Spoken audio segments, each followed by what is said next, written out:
Your soulmate does not want your false self, does not want your ego, does not want your persona. They want you for you. And they're not going to be able to find you if you show up each and every day as someone else. Shine as yourself, like the lighthouse, so that your soulmate can find you in the sea of life, right? So they can actually spot you. Because if you, again, show up with civil masks on, maybe they can sense there is something beneath, but it would be infinitely easier if you actually just shine your light each and every day. Not because you're like, oh, I hope my soulmate's out there to see me, but just because that's who you are.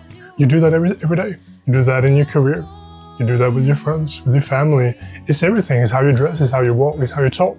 Yeah, so obviously once you establish a deeper connection with yourself and you know yourself a lot more, you can then also take the steps to be on your authentic path, to really follow your heart, follow your joy, and express yourself as that. Express yourself as your authentic self, you know? If you want a soulmate connection, you want a real connection, you know, really intimate, real, deep, honest connection. You don't want the, you know, ego games, the fake shit. You want the real stuff. So you have to show up as the real stuff. You have to show up as your real self, obviously.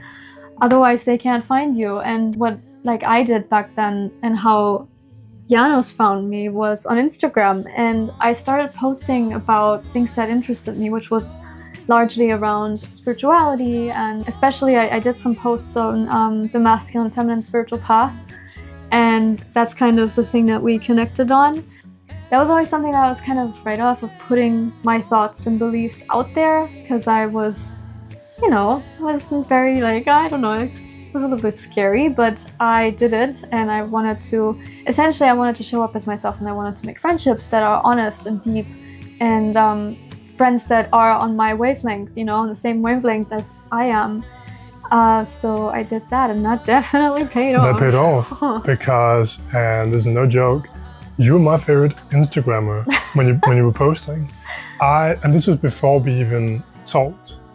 I commented on one of your posts. Yeah. And then for several months we didn't engage after that. But I was still, every time you dropped a story, I was watching that story and I was saving screenshots. And if you hadn't done that, I wouldn't have found you. No. Quite simple. Yeah. You have to put yourself out there. You have to put yourself out there.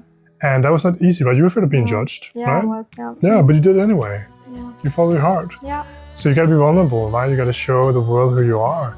And that way, by opening up and showing who you are, your soulmate will see who you are, you know?